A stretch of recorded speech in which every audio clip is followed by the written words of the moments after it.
এটা the mystery of মুক্স island web সিরিজের তৃতীয় পার্ট। এর আগের পার্টে আমি এই ওয়েব সিরিজের প্রথম এবং দ্বিতীয় এপিসোড এক্সপ্লেন করেছি। তো যদি আপনারা প্রথম পার্ট না দেখে থাকেন তাহলে এই ভিডিওর ডিসক্রিপশন বক্সে লিংক দেওয়া আছে, চাইলে দেখে নিতে পারেন। কারণ প্রথম পার্ট না দেখলে এই পার্টের কিছুই বুঝতে পারবেন না। So hey guys, welcome back to my YouTube channel another video. আগের পার্টের প্রথম এপিসোডে আমরা দেখেছিলাম যে ডক্টর বিশ্বক সেনের মৃত্যুর পর তার পুরো পরিবারকে চিঠি লিখে সম্পত্তির জন্য মুক্স আইল্যান্ডে নিয়ে আসা হয় এবং তাদেরকে একটা শর্ত দেওয়া হয় যে এই আইল্যান্ডে 7 দিন থাকতে পারবে সে পাবে 24,000 কোটি টাকা। এবং এপিসোডের শেষে ঝাঁসির ভাই জগদীশ হারিয়ে যায়। দ্বিতীয় এপিসোডে ভিকি একজন সার্ভেন্টের পিছু করতে করতে সমুদ্রের ধারে একটা লাশ দেখতে পায়। তো 3 নম্বর এপিসোডে সিন অতীতে শিফট হয়।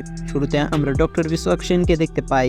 সে তার হাতে একটা কিছু বস্তা দিয়ে মুড়িয়ে নিয়ে যাচ্ছে। তার হাতের বস্তা দেখে ডক্টর বিশ্বক সেনের স্ত্রীর সন্দেহ হয়, তাই সে ডক্টর বিশ্বক সেনের পেছন পেছন যায় এবং একটি রুমের জানালা দিয়ে দেখে ডক্টর বিশ্বক সেন কারো মাথার মস্তিষ্ক নিয়ে গবেষণা করছে। এরপর সিন বর্তমানে শিফট হয়। আমরা দুই বোনকে দেখতে পাই, তারা জগিং করছিল। তখন একজন জঙ্গলের দিকে যায় মোবাইলের সিগন্যালের জন্য। তারপর সবাই সকালের নাস্তা করছিল এবং তাদের মধ্যে একজন সার্ভেন্টকে জিজ্ঞাসা করে কালকে রাত্রে ভূমিকম্পের মতো এখানে কি হয়েছিল। তখন দুজন দৌড়ে আসে এবং জাসিকে বলে সমুদ্রের ধারে একটা লাশ পাওয়া গেছে। সবাই তখন তাড়াহুড়ো করে সমুদ্রের ধারে যায়। জাসি দেখতে পায় এটা তার স্বামী ভেঙ্কটের লাশ। তখন সে কান্না করে এবং সবাই ভিকির ওপর সন্দেহ করে। ঠিক তখনই সেখানে মায়া চলে আসে এবং সবাইকে বলে এই আইল্যান্ডে প্রায়ই ভূমিকম্প হয়, হয়তো ভূমিকম্পের ফলেই ভেঙ্কট পাথরের উপর পড়ে মারা গেছে। মায়া আরও বলে আমরা এই লাশ দাফন করার ব্যবস্থা করছি। কিন্তু ঝাঁসি তখন বলে সে একজন উকিল, সে তার স্বামীর মৃত্যুর রহস্য উন্মোচন করবেই। তখন মায়া বলে যে আমরা দুইজন লোক পাঠাচ্ছি আইল্যান্ডের বাইরে, তারা পুলিশ এবং ফরেন্সিক টিম নিয়ে আসবে। তখন প্রমাণ যাতে নষ্ট না হয় তার জন্য ভেঙ্কট এর লাশ ফ্রিজে রাখা হয়। তখন ওই দাদি বলে যে আমাদের এখানে আসাই উচিত হয়নি, কিন্তু কেউ তার কোনো কথাই শুনে না। তখন অরুণ তার মাকে বকাঝকা করে চুপ করে দেয়। তারপর দুজন ছেলে আর মেয়ে ওই দাদিমাকে জিজ্ঞাসা করে যে অরুণ আঙ্কেল আপনার সাথে এমন করে কথা বলে কেন। তখন দাদি তাদের বলে এটা বড়দের ব্যাপার, তোমরা বুঝবে না, চলে যাও। এরপর সিন অতীতে শিফট হয়। তখন অরুণ ছোট ছিল। সেখানে অরুণের মা এক লোককে কাঁদতে কাঁদতে বলছিল যে বিশ্বক তার এক্সপেরিমেন্ট করতে করতে পাগল হয়ে যাচ্ছে। তখন ওই লোকটি বলে যদি তুমি আমাকে বিয়ে করতে তাহলে হয়তো আজ তুমি সুখে থাকতে। এই কথা তখন অরুণ শুনতে পায় এবং সেখান থেকে রাগ করে চলে যায়। হয়তো এর জন্যই অরুণ তার মায়ের সাথে ঠিক করেও কথা বলে না। এরপর সিন প্রেজেন্টে শিফট হয়। নিকি তখন জঙ্গলে নেটওয়ার্ক খুঁজছিল। নেটওয়ার্ক খুঁজতে খুঁজতে সে একটা বাক্সের মতো ঢাকনা দেখতে পায় এবং সেটি চেক করার জন্য একটা ডাল দিয়ে ঢাকনা উঁচু করে ভেতরে চলে যায়। ভিতরে যাওয়ার সাথে সাথে ঢাকনা বন্ধ হয়ে যায় আর নিকি সেখানে আটকা পড়ে যায়। তারপর আমরা ঝাঁসিকে দেখতে পাই। সে প্রেগনেন্ট হওয়া সত্ত্বেও তার স্বামীর খুনিকে খুঁজতে থাকে এবং সবার রুমের চাবি নিয়ে সবার রুম চেক করতে থাকে। এক সময় ঝাঁসি ভিকির রুমে আসলে সে দেখতে পায় যে দেওয়ালে সবার ছবি টানানো রয়েছে এবং ড্রয়ারে একটা বন্দুকও দেখতে পায় ঝাঁসি।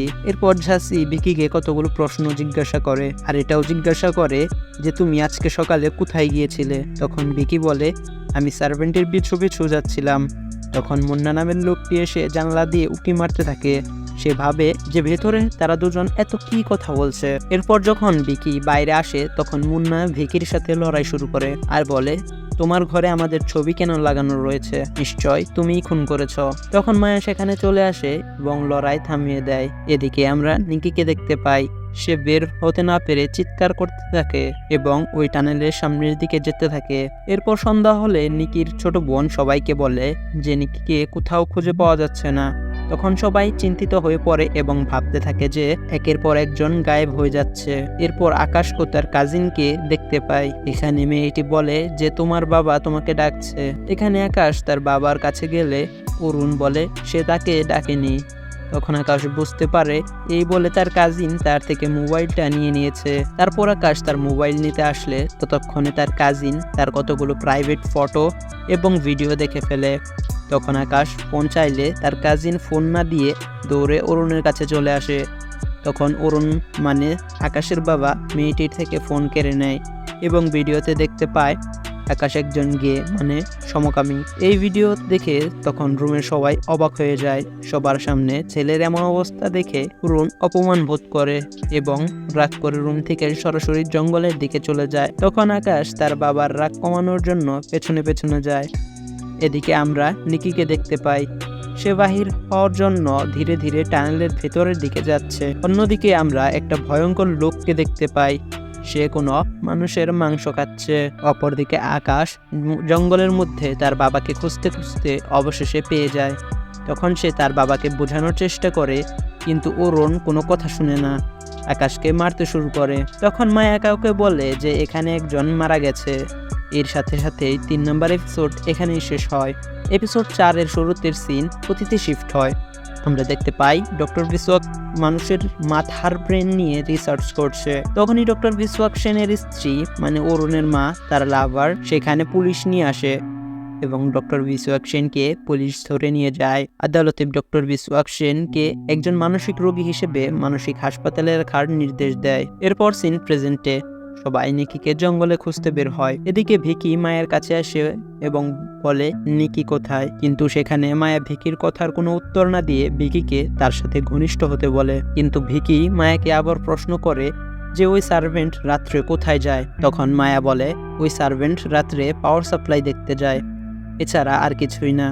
ভিকি তখন বুঝতে পারে মায়া তাদের থেকে কিছু লুকাচ্ছে। মায়া আরও বলে যে তোমার বোন হয়তো এদের মধ্যেই কেউ হবে। এদিকে নিকিকে খুঁজতে খুঁজতে নিকির ছোট বোন একটা লাশ দেখতে পায় এবং চিৎকার করতে থাকে। তখন সবাই ওখানে চলে আসে। চিৎকারের আওয়াজ শুনে ভিকি আর মায়াও ওই দিকে যেতে থাকে। মায়া তখন ভিকিকে বলে যে এসব খুন তোমাদের মধ্যেই কেউ করছে, যেটা শুনে ভিকির হুশ উড়ে যায়। তখন সবাই ওই লাশটি দেখে এবং বুঝতে পারে এটা অরুণের লাশ। তার মানে তখন আকাশ মারা যায়নি, অরুণ মারা গেছে। তখন একজন মহিলা চা খাচ্ছিল, সে আকাশকে হতমত অবস্থায় দেখতে পায়। সে বুঝতে পারে যে কিছু তো গড়বড় রয়েছে। এরপর সবাই অরুণের লাশটিকে আপাতত ফ্রিজে রেখে দেয়। লাশের অবস্থা খুব খারাপ ছিল, যেটা দেখে অরুণের মা নিজেকে সামলাতে পারে না। তখন সিন ফ্ল্যাশব্যাকে যায় এবং আমরা দেখতে পাই যখন অরুণ আকাশকে মারছিল তখন আকাশ বাঁচার জন্য একটা পাথর দিয়ে অরুণকে আঘাত করে, আর সেখানেই অরুণের মৃত্যু হয়। এরপর সবাই মায়াকে বলে যে পুলিশ এখনো এলো না কেন, আর নিকি বা কোথায়। তখন মায়া বলে পুলিশ আনতে যে দুজনকে পাঠানো হয়েছে তারা এখনো আসেনি, আর এখানে হয়তো তোমাদের মধ্যেই কেউ খুনটি করেছে। এটা শুনে সবাই চিন্তিত হয়ে যায়। এদিকে নিকির ছোট বোনের কাছে তার বন্ধু আসে এবং তারা দুজনের গাছের নিচে সেখানেই ঘুমিয়ে পড়ে। অন্যদিকে আমরা ঝাঁসিকে দেখতে পাই। ঝাঁসিকে একজন সার্ভেন্ট এসে ডেকে নিয়ে যায়। সে বলে আমি 1 সপ্তাহ আগে এই আইল্যান্ডে নিজেকে দেখতে পাই। আমার মাথায় একটা ডিভাইস ছিল, আমার সাথে যারা ছিল তারা সবাই রবটের মতো আচরণ করছিল, কিন্তু আমার ব্রেইন তখনও রবটের মতো হয়নি। তাই আমি আপনাকে এসব বলছি, আমাকেও এই আইল্যান্ড থেকে বাইরে যেতে হবে। বাইরে আমার একটা ছোট্ট মেয়ে আছে। সার্ভেন্টের এসব কথা শুনে ঝাঁসি বিশ্বাস করে আর বলে খুব শীঘ্রই আমরা এই আইল্যান্ডের রহস্য উন্মোচন করব। তখন ওই সার্ভেন্ট বলে এখানে একটা গুপ্তর বেসমেন্ট রয়েছে, কিন্তু কোথায় রয়েছে তা জানি না। এদিকে আমরা নিকিকে দেখতে পাই, সে টানেলের মধ্যে দিয়ে যেতে যেতে একটা বেসমেন্টে চলে যায়। সে সেখানে হাতাহাতি করে, ঠিক তখনই সেখানে অ্যালার্ম বেজে ওঠে। নিকি তখন একটা আলমারিতে লুকিয়ে পড়ে। অন্যদিকে আমরা এক কাপলকে দেখতে পাই, তারা ঘনিষ্ঠ হচ্ছিল। তখন তার বউ তাকে বলে যে এখানে একের পর এক সবাই মারা যাচ্ছে, কেউ আমাদের মারার আগে আমাদেরকে সবাইকে মেরে ফেলতে হবে। এর পরের দিন ভিকি ঝাঁসির কাছে আসে। তখন ঝাঁসি ভিকিকে বলে এখানে একটা রেস্ট্রিক্টেড এরিয়া রয়েছে। তখন ভিকি বলে আমি জানি রেস্ট্রিক্টেড এরিয়া কোথায় রয়েছে। এরপর ভিকি ঝাঁসিকে রেস্ট্রিক্টেড এরিয়ায় নিয়ে যায়। রেস্ট্রিক্টেড এরিয়ায় গিয়ে ভিকি বলে মায়া আমাকে বলেছে ওই সার্ভেন্ট এখানে পাওয়ার সাপ্লাই দেখতে আসে। তারপর তারা ওই সার্ভেন্টকে ডেকে আনে এবং এখানকার গেট খোলে। এরপর তারা সেখানে খোঁজাখুঁজি শুরু করে, কিন্তু কিছুই পায় না। তারা দেখে যে এখানে একটা সোলার প্যানেল রয়েছে, কিন্তু সেটা কাজ করে না। এদিকে নিকি ছোট বোন নাতাশাকে তার মা খুঁজছিল। তখন সে দেখতে পায় নাতাশা ওই ছেলের সাথে ঘুমিয়ে আছে। নাতাশার মা এখানে ওই ছেলেটিকে বকতে থাকে। তখন নাতাশা রাগ করে ওই ছেলেকে কিস করে দেয় আর বলে যে এই ছেলেকে আমার পছন্দ হয়, আমি তাকে ভালোবাসি। এর জন্য নাতাশার মা রাগ করে আসে এবং তার ভাইকে বলে যে তোমার ছেলে আমার মেয়েকে ফাঁসিয়েছে, সে আমার মেয়েকে বশ করে নিয়েছে। এরপর অর্জুন নাতাশার মাকে খুব কথা শোনায়। এক পর্যায়ে অর্জুন তার বোন মানে নাতাশার মাকে বলে যে সে তার আপন বোন না, সে তার সৎ বোন। তখন নাতাশার মা তার মাকে জিজ্ঞাসা করে ভাই যা বলছে তা কি সত্য? তখন দাদিমা কিছুই বলে না। তখন অর্জুন আরো বলে যে তুই তো মার লাভারের অবৈধ সন্তান, ওই লাভার যার সাথে মিলে মা বিশ্বনাথকে জেলে পাঠিয়েছিল। এসব কথা শুনে নাতাশার মা ভেঙে পড়ে। তখন ভিকি রাগ করে উত্তেজিত হয় এবং সবাইকে বকাঝকা করে চলে যায়।